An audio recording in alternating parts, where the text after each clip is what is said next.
Message to neurotypical wives who experienced trauma before they entered their neurodiverse marriage. When we experience trauma in childhood, the best thing we can do is to recognize the violation it has caused to our sense of self. We should allow ourselves to feel the natural emotions that follow, but realize that the violation does not necessarily say anything about us. By not making negative meanings of the trauma, we can let it go and free ourselves from its hold on us.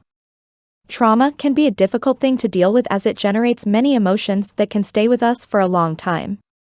If we do not process these emotions when the trauma happens, they can remain in our mind and body. This can affect our lives until we address and process them properly. It is essential to acknowledge and process distressing emotions such as anger, sadness, shame, and fear in order to heal from childhood trauma as an adult.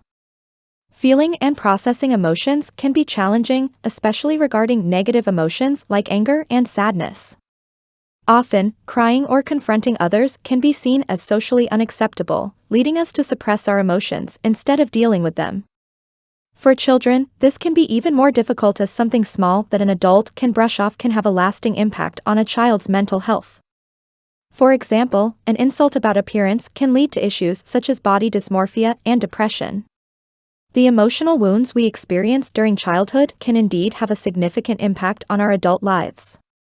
If these wounds are left unprocessed and unhealed, they can affect our relationships, careers, happiness, and overall health. Acknowledging and processing these emotions to heal and move forward in life is essential.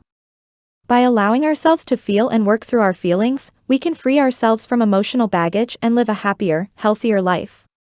Sometimes, even with the best intentions, our loved ones can unintentionally hinder our growth and development. It is essential to give ourselves the space to feel and process our emotions. Ultimately, this can lead to greater self-awareness and a stronger sense of self. Perhaps our parents were not as loving and attentive as we needed them to be, or maybe they demanded that we stop crying when we felt hurt, leaving us feeling lost and unsure of how to process our emotions healthfully. It is important to remember that emotions are temporary and fleeting and that we will get through them. As children, we commonly struggle with distinguishing our feelings from our sense of self. This often means that we may see ourselves as our feelings. In situations where our feelings are not accepted or acknowledged, we can internalize that rejection and begin to feel like we are not accepted or valued. To heal from childhood trauma, it is essential to address the wounds that were inflicted at the time of the incident. The process of healing can be complicated, but there are exercises that can help. Here are some methods. 1. Take a moment to find a quiet and undisturbed place to sit comfortably. Close your eyes and take several deep breaths, fully immersing yourself in your body. Tense and then relax your muscles, and feel the weight of your arms. Sense your connection to the ground beneath you and imagine a powerful stream of energy flowing from your tailbone down to the earth's center. Allow yourself to be fully present and experience the calm and serenity this exercise can bring. 2. Continue to take deep breaths, and allow yourself to relax.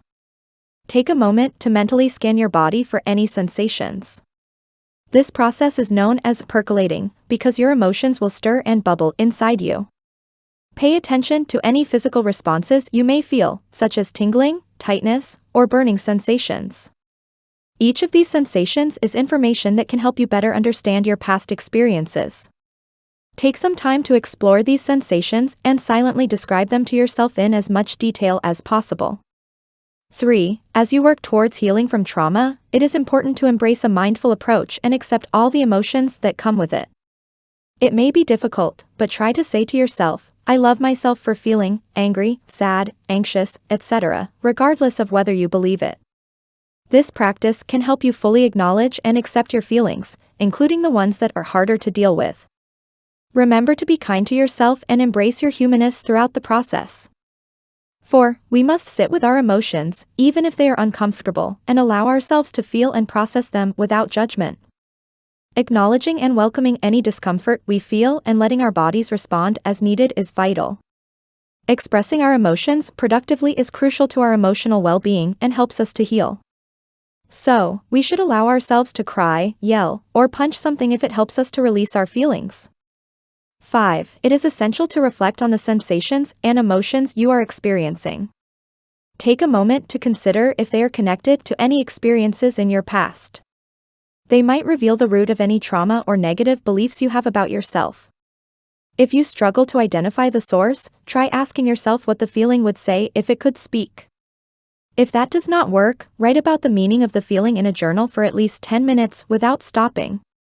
This exercise can be incredibly helpful in gaining insight into your emotional state.